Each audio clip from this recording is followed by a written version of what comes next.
अब हमने ये तो जान लिया कि नया पार्टनर जब आता है तो हमें नया रेशियो निकालना होता है, सैक्रिफाइसिंग रेशियो निकालना होता है और साथ के साथ ट्रीटमेंट ऑफ गुडविल भी करना होता है, क्योंकि नया पार्टनर कैपिटल गुडविल दोनों लेकर आ रहा है। तो वो गुडविल अपने लिए तो लाया नहीं था, उनको डिस्ट्रीब्यूट करनी होती है अमंग द ओल्ड पार्टनर्स या अमंग द सैक्रिफाइसिंग पार्टनर्स।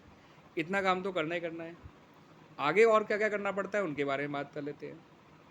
देखिए क्या होता है कि बिजनेस में पहले से ही कुछ एक्यूमुलेट किए हुए प्रॉफिट्स एंड रिजर्व्स होते हैं। एक्यूमुलेट किए हुए प्रॉफिट्स, एक्यूमुलेट किए हुए लॉसेस या रिजर्व्स एंड फिक्टिशियस एसेट्स, ये तीन चार चीज़ों का ध्यान रखना होता है। Accumulated profits, accumulated losses, general reserve या और कोई रिजर्व्स, या फिर आपका फिक्टिशियस एसेट जिसे बिजनेस एक्सपेंस कहते हैं।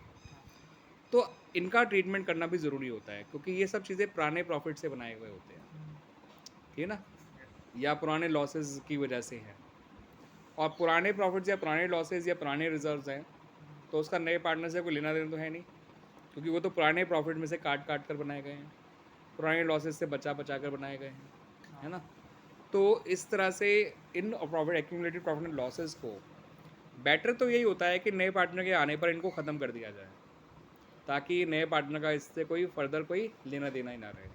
अगर ये आपने राइट ऑफ नहीं करे और ये नहीं करे और ये बैलेंस शीट में अपीयर करते रह गए, एज इज अपीयर करते रहेंगे, तो फिर तो नया पार्टनर फ्यूचर में उन प्रॉफिट में भी अपना हिस्सेदारी मांगने लगेगा और उस लॉसेस में उसे हिस्सेदारी बेयर करनी पड़ेगी जो उसने उसकी वजह से हुए ही नहीं थे, उसके आने से पहले के थे तो सारे के सारे, तो उसमें तो उसका किसी भी तरह का कोई कंट्रीब्यूशन नहीं है।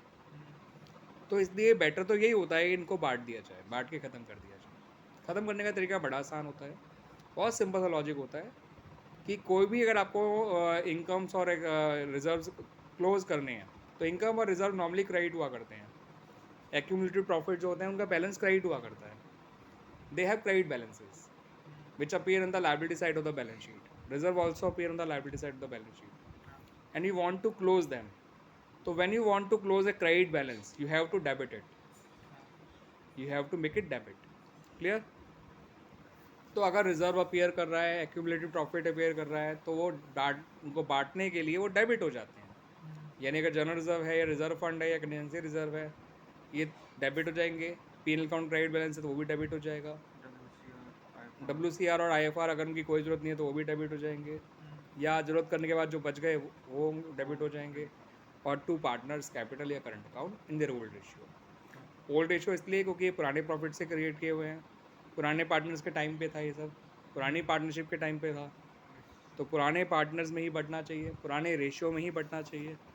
और बांटने का तरीका मैंने बता ही दिया कि प्रॉफिट्स और रिजर्व का बैलेंस क्रेडिट होता है, और जब आप किसी क्रेडिट बैलेंस को क्लोज करेंगे तो वो डेबिट हो जाएंगे, और प्रॉफिट्स अल्टीमेटली पार्टनर को मिल रहे हैं तो पार्टनर्स की कैपिटल बढ़ी जाएंगी, और कैपिटल बढ़ेगी तो क्रेडिट हो जाएगी। यानी general reserve account debit, contingency reserve account debit, reserve fund account debit, WCR account debit, IFR account debit, penal credit balance account debit. मतलब पीनल अकाउंट डेबिट लिखोगे लेकिन वो क्रेडिट बैलेंस था, मतलब इस ध्यान बताने के लिए बता रहा हूँ मैं।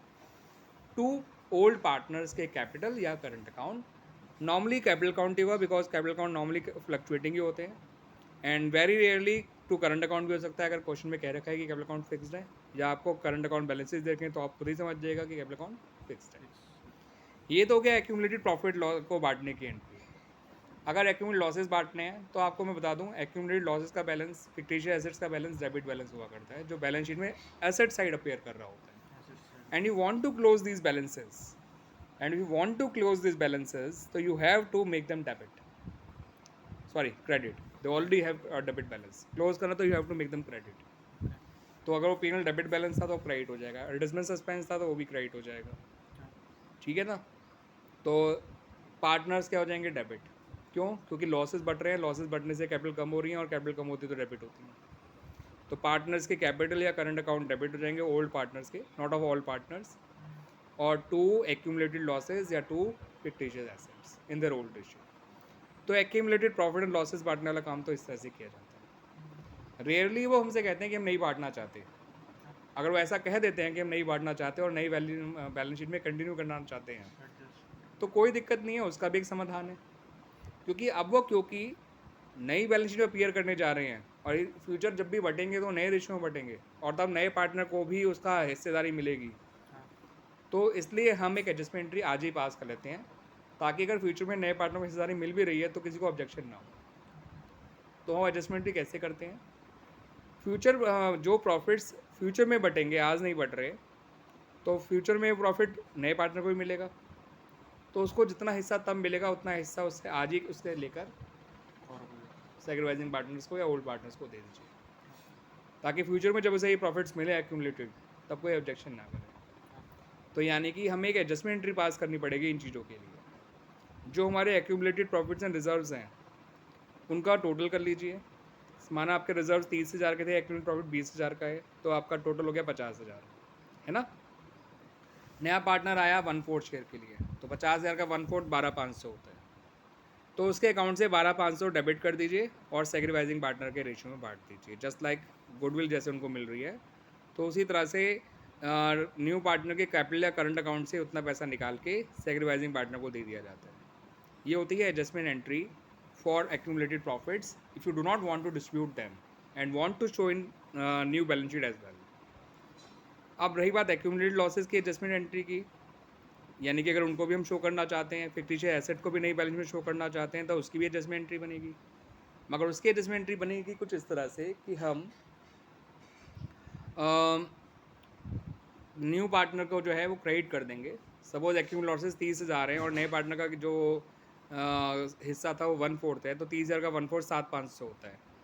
तो इस बार न्यू पार्टनर के करंट अकाउंट को डेबिट नहीं क्रेडिट करेंगे हम लॉसेस के लिए, और ओल्ड पार्टनर्स को या सेक्रीफाइसिंग पार्टनर को डेबिट कर देंगे। तो मेरा कहने का मतलब सिंपल ये है कि अगर आप इन एक्यूमुलेटेड प्रॉफिट्स एंड लॉसेस को बांटना नहीं चाहते, तो एक्यूमुलेटेड प्रॉफिट्स की एडजस्टमेंट एंट्री होती है new partner to sacrificing partner, और एक्यूमुलेटेड लॉसेस की होती है sacrificing partner to new partner. इस बात को ध्यान रखिएगा बच्चों। और जब आप इनके लिए एडजस्टमेंट एंट्री पास कर रहे हैं, इसका मतलब ये होता है कि they will be shown in the new balance sheet as well. ठीक है बच्चों, तो इस वीडियो में इतना ही रखते हैं। आगे अगले वीडियो में बात करेंगे about the revaluation of assets and reassessment of liabilities and कैसे उनको फिर रिकॉर्ड किया जाता है। थैंक यू बच्चों।